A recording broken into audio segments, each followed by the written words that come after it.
Well, welcome, ladies and gentlemen, to the first YouTube episode of the 503-305 podcast.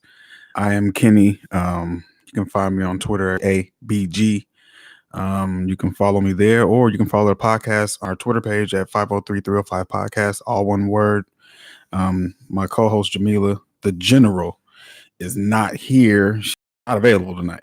So she went to the game last night. She went up to Orlando, Camping World Stadium. She went to the Miami, Florida game and had a great time. And she's beat. So we'll be recording the original podcast that you can find on SoundCloud, soon to be iTunes, Stitcher, Google Play, soon to be Spotify.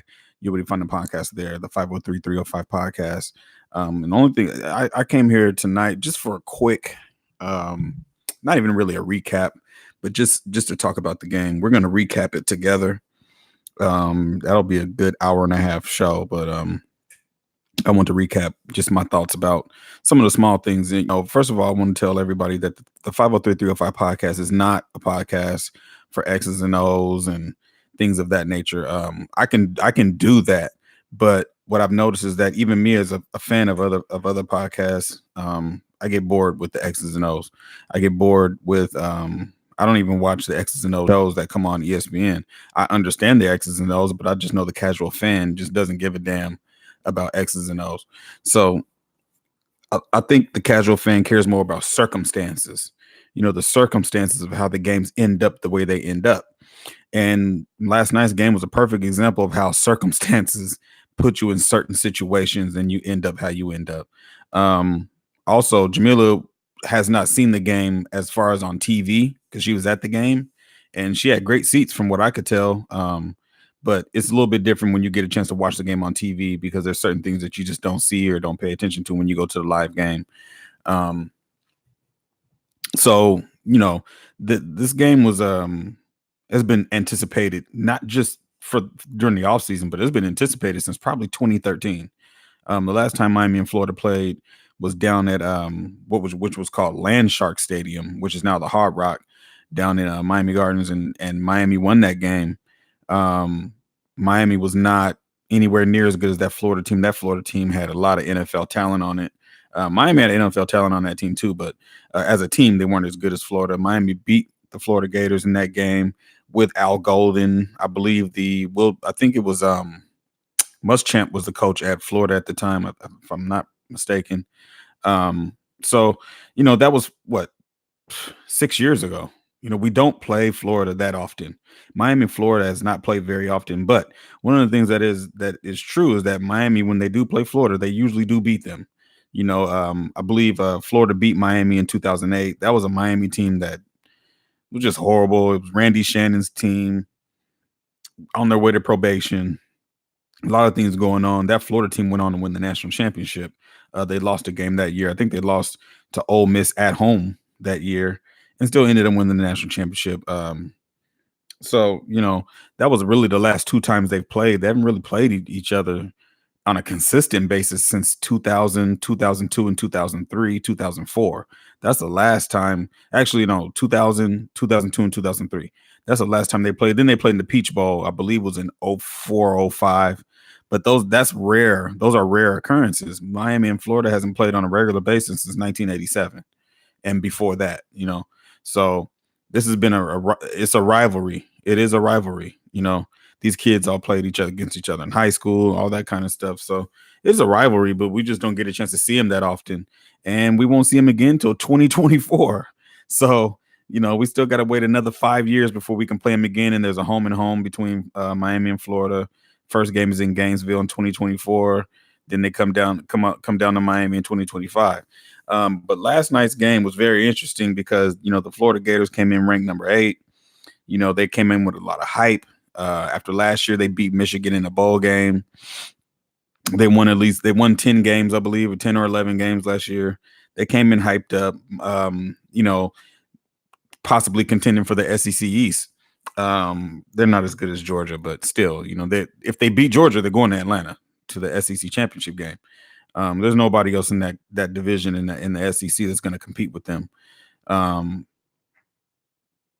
Miami, on the other hand, Last year had some issues. We had issues all across the board, from coaching to players, players quitting, players wanting to transfer, the coaches giving up on players, players giving up on coaches, stubborn coaches. It was just a bad, all around bad vibe with that team. And this after a year, 2017, going 10-3, beating top five Notre Dame, smoking top five Notre Dame, smoking Virginia Tech, who's ranked, beating Florida State for the first time in 7 tries. I mean, it was the ball was rolling, but we go towards the end of the season, we lose to Pitt, we lose to Clemson, which was expected, and we don't show up against Wisconsin. So it's one of those things where you go from an ultimate high to a complete low.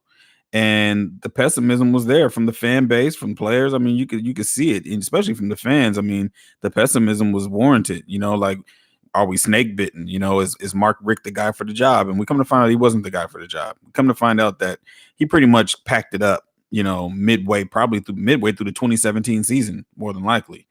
The play calling was horrid. Player development wasn't there. So coming into this season, there was a lot to be, a lot to wonder about, specifically at the quarterback position, because, we had to play Malik Rozier all of last year. And then I'll also have a little bit of musical chairs with the quarterbacks. So with that going on, you kind of leaves a lot to be wondered about, like, what's going on with this. So during the summer, everybody was anticipating Kosi Perry. Tate Martell comes in through the transfer portal, but we're all anticipating Kosi Perry getting better and becoming a starting quarterback. But then, to our surprise, Jaron Williams is the one that takes the job. And we didn't see Jaron play a lot. He played against Savannah State last year, but that's not a big enough sample size to see if he can play. And of course, in college football, there are no preseason games. So he comes into the game, his first ever start. Now, he's starting as a redshirt freshman, but he also has a true freshman left tackle. And we all know that for a right-handed quarterback, the left tackle is his best friend outside of the tight end. That's his best friend. So he's starting with a true freshman left tackle, a redshirt freshman at right tackle. So it's one of those things where you just hoping that maybe they something is gonna go good. Maybe we get some turnovers and things of that nature. And that's exactly what happened. The University of Miami got 2 early turnovers, 2 fumbles from the Florida Gators, and capitalized. One led to a field goal. The other one, I believe, didn't lead to any points, but it kept Florida. It put Florida on their heels. And going through that game, when it looked like Florida might be able to capitalize on the simple fact that Miami couldn't block anybody and couldn't move the ball, you look like they could probably run out the building with this one. But Miami's defense stepped up. The defensive backs, I mean, Bandy, Blades, Gervan Hall, Amari Carter, they stepped up. Even the much maligned number 20, Knowles, he's the punching bag of the defense, but nevertheless, he showed up. I mean, he didn't make any major plays, but he played his position, which was probably the number one issue with him, was being in position last year. He could never figure out where he was supposed to be, and that's coaching, and it looked like he's been coached up. He's not the most fleet of foot or the most talented player, but he played his position and made a couple tackles and was able to fill in when needed. Guys like Romeo Finley, making plays out there. Bandy is literally shutting down his side of the field at this point. There was a lot of talk about Chris Henderson and how great he is. And, he is a great cornerback. And I actually wanted him to come to Miami. He was a Miami commit, but he chose to go to Florida and made a lot of plays last year. He was probably he made all SEC. But after last night, Trajan Bandy's a better DB than Chris Henderson. Yeah, it's not even close. Trajan Bandy had his side of the field so locked up, you didn't even see him. You didn't hear his name. You didn't hear the receiver on his side of the field's name. You didn't hear. And that's the marking of a great DB. If we don't hear your name, that's a good thing. Al Blades held his own on the other side. Little Al made a lot of major plays. He got called for pass interference. That was the most ticky-tack pass interference I ever seen. And also he had an unsportsmanlike conduct penalty real late into the game after the Romeo Finley interception, which was a knucklehead thing. Emotions get the best, and he even commented on that on Twitter. He said he let his hate get to him. He let the hate get to him. And I mean, I love that kid, man. I think he's going to be probably a first, second round draft pick when it's all said and done because he's a big physical cornerback. Same with Bandy. Bandy's a small guy, but he's a dog. So guys like those guys, him, Gervan Hall, and Amari Carter, like these are young guys. These are young guys. I think Bandy is the oldest one out there. He's a junior. You know what I mean? I believe he'll be back next year, but these are young guys out there that's just now getting their feet wet. It kind of reminiscent of the 2002 team after Ed Reed and all those guys took off, went to the to the NFL, graduated, and all that. We had Antrell Rowe, who had no starts, Sean Taylor, who had no starts, Kelly Jennings had no starts. It reminds me of that with these guys. They got to get their feet wet, and I was impressed with the defensive backs. The linebackers played decent, but I don't know. It just seemed like their feet were stuck in mud sometimes. And they're all seniors, so the expectations are high from them. The front four, the type of defense that we were running last night, spying against Felipe Franks, I don't think we was getting a lot of speed off the edge. Patchen got the start last night. Rousseau ended up coming in eventually. Trayvon came in the game, but Patchen, on the other hand, I like Scott Patchen. I think he's a big body. He's a strong player, very strong player. But his feet, he just doesn't have that speed coming off the edge. But that doesn't mean he can't play. I mean, if you move him to the interior, I don't know, but he just doesn't have the speed coming off the edge. He's more or less a bull rush defensive end than a speed defensive end. But the game started out pretty well. We took a 3-0 lead. They come back to me, we had a lot of missed tackles. Fluky play. I call it a fluky play because when you got that many damn missed tackles, that's a fluke. Somebody should be able to make a play. I think Amari Carter missed a tackle twice, which is hilarious to me. The crazy thing about it is that once they took that lead 7-3 on a long, I think it was a 66-yard touchdown pass. That was it for the Florida Gators for the whole half. They did absolutely nothing. And then going into the second half, they still did nothing. Now the problem was this. They got their mistakes out of the way early. They had a couple more later on, but the ones that really mattered were the ones that Miami committed. Now, we won the turnover differential. I think Florida turned the ball over 4 times. We turned it over twice. Actually, I believe so. We turned it over once or twice. But the thing about it is that the turnovers that we did have were just atrocious. The muffed punt by Jeff Thomas. I'll say this, when the muff punt happened, Miami was winning, and it was still a lot of time left, but there was a chance for it to flip field because at that point in time in the game when he muffed that punt, Florida had done nothing on offense for the better part of a quarter and a half. They hadn't done anything, and they didn't show any signs of being able to do anything because Miami put together a bend but don't break defense, and they made Felipe Franks beat them with his arm, and he couldn't do it. He got some happy feet back there in the pocket. You know what I mean? It's just you could tell that he's not the quarterback that people would think he is. I don't even think people really even think he's a great quarterback. It's just that, you're gonna have fans that will hype a guy up, but eventually he's got to show and prove. And he got outplayed last night by Jaron Williams. Jaron Williams had 208-yard passing, 1 touchdown, no picks. Now he got sacked. He's probably just got sacked again. He got sacked 10 or 11 times. But from a quarterback standpoint, Jaron Williams is a better quarterback, and Felipe Franks is a senior. He's played a lot of games. But the way he played, if anybody wants film on how to beat the Florida Gators, watch the Miami Hurricane film. You know what I'm saying? Keep Felipe Franks in the pocket and make him beat him with his arm.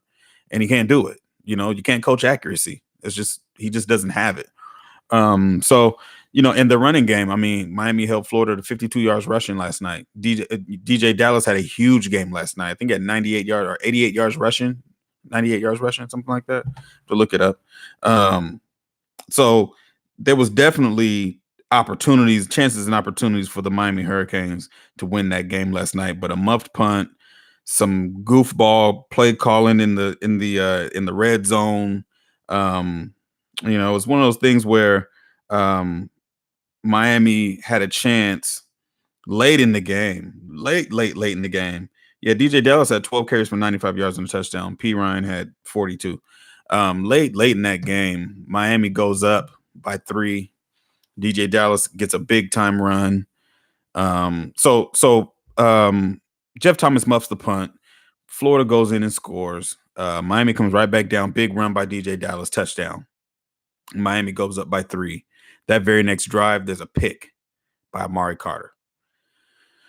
Amari Carter picks that ball off at roughly about the 40-yard line, gets to about the 25, I believe. I have to relook at the video, rewatch the video. But he gets that pick, and as a Miami Hurricane fan, I've seen this story a lot of times. I've seen this story. I've read this book. Miami takes a lead. Miami gets a turnover. The game is over. But for whatever reason, Miami gets that pick, and the play calling kind of died. It turned into a 3-and-out, which led to a fake field goal, which led to a first down, which led to a holding penalty, but the late hit out of bounds. So that gave us the automatic first down again. And Jeff Thomas had a huge drop on this drive. Huge drop. Ball hit him right in the hands. But outside of that, the play calling, it just wasn't up to my liking, at least. Nothing major, but the big thing is at the end of all of that, after all of those plays, we still miss a chip shot field goal. So you can see as the fourth quarter progressed, Miami was unraveling and giving the game away.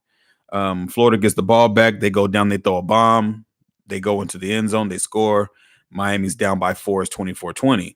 And from there on forward, it was pretty much the defensive line of Florida pinning their ears back and being able to get to the quarterback. And you can see the frustration in Jaron Williams' face. I mean, he didn't have any time. There was nothing he could do. And we got plenty more chances after that. Pass interferences. I mean, on 4th and 34, the Florida DB could have just let, I think it was Marco Wilson. Marco Wilson could have just let Jeff Thomas catch it and then tackle him. But instead, he mugged him. Automatic first down. So we're still going down the field. We're trying to get things done. We give in between all of that, we give the ball back to Florida because we can't get any points. We turn over on downs. The very first play, Felipe Franks throws a pick to Romeo Finley. And we get back to the 25. Now, on that play, Lil Al Blades ends up with a personal foul, unsportsmanlike conduct, which pushes the ball back to the 40. It just became a mess. The entire game on both sides was kind of messy once the fourth quarter started. It was a messy game.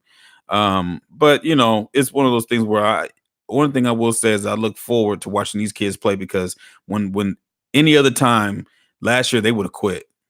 You know what I mean? Once Florida took that lead after Miami couldn't get in the end zone, they would have quit. They would have folded up the circus tent and called it a day and moved on to the next town. But they didn't quit. And I think that's what Miami football is all about. There is no way you can quit. It doesn't matter what the circumstances are. We've all watched Miami come back from big deficits. I mean, 33-10 against Florida back in 03 or 2002 or 2003. So we've seen Miami come back and be resilient. These kids have that in them. And it starts with the coaches. And the coaches have made it clear that it is unacceptable to quit. So I believe that the kids that want to quit will find their way going to another school, and the kids that want to stay and fight will stay here and fight, and we'll just go from there. But I think this is going to be a really good team. It's going to be brutal early. Now, I don't think Miami's going to lose to North Carolina, Duke, Virginia Tech, Virginia. I don't think Miami's going to lose. But this coaching staff and the way that these kids are thinking mentally, I don't think they're going to lose them teams at all. I don't even think those teams are going to get close. Like North Carolina's been a pain in the ass to Miami for a long time. Probably since 2005, they've been a pain in the ass. But I don't think that they're going to go back to being what they're supposed to be, a basketball school. Same with UVA and Duke. Georgia Tech is not running that goofy 1934 offense anymore. They got to actually compete. I don't think that these teams are the talent is going to separate. You're going to start to see that Miami it's the simple fact that they have more talent. It's not going to be the coaches holding them back. They're going to actually put the players in the proper position to be successful. I said this earlier on Twitter, is that one of the things that I noticed is that the right guys were in the game 98% of the time. The right guys were in the game. Last year, it would have been 50% of the time the right guys were in the game. There was literally musical chairs almost at every position. So outside of Tate Martell, I wasn't a fan of Tate Martell coming into the games coming into the game and quarterback and doing all this, goofy stuff. I'm not a fan of that. You know what I mean? He's not the quarterback. Put the quarterback in the game. Let him run the offense. And he put Martell in the game when Jaron kind of had the offense rolling a little bit. So that kind of cut the momentum a little bit. He got a couple of tackles for loss. I mean, it just didn't make any sense why he was in the game. Look, if he's gonna be a wide receiver, put him at wide receiver. If he's talented enough to play a wide receiver and he's better than Pope and Hightower and these other guys, we'll put him at wide receiver. But don't put him in there at quarterback. It's not frightening the other team. They know he's not throwing the ball, because they know he can't throw the ball. You know what I mean? He just can't make all the throws. But we're on our way to 1-1. We got North Carolina in 2 weeks up in Chapel Hill. It's in between our ears that they're a pain in the ass. They shouldn't be, you know what I mean? Because they don't have the talent that Miami has. They never really have had the talent that Miami has, except for maybe 1 or 2 years. We should beat them, I just think that it was an early game against a rival. We got a lot of young players. I mean, it wasn't anything that Florida did to expose Miami about anything outside. We knew the offensive line was shoddy. We knew that. You know what I'm saying? We've been knowing that for a year and a half. The offensive line was shoddy last year, but last year was more or less about the players look like they don't know where the hell they're going and what the hell they're supposed to be doing. This year is more or less about youth, inexperience, and technique. And I believe all of those things. You can't fix youth because they're just young, but you can fix technique. You know what I mean? So, and I love seeing that some of the former Hurricane players, guys like Brian McKinney, is voicing their opinion, telling the players we need to talk. You know what I mean? We need to talk about what you're doing wrong out there. Now, if you're going to listen to anybody, listen to Brian McKinney. He's probably the greatest offensive lineman to ever come out of University of Miami. As a senior, he didn't give up any sacks. 2001, he didn't give up not one sack.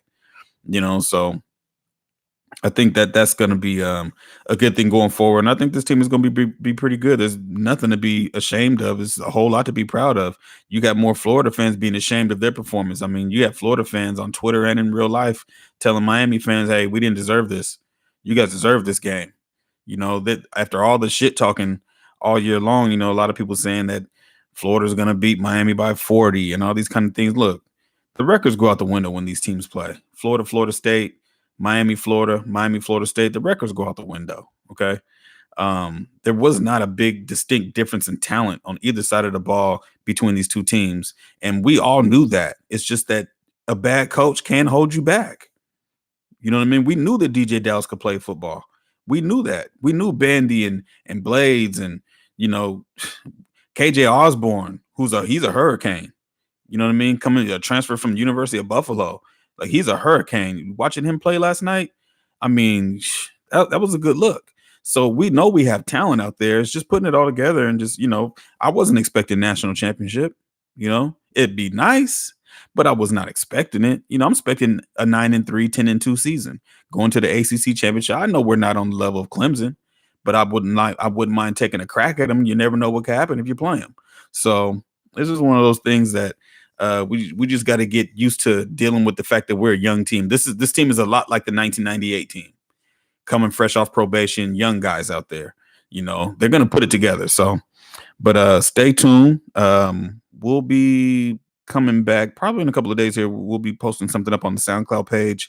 We're waiting for approval from iTunes and Google Play and Spotify, so you'll be able to find the podcast on those platforms real soon.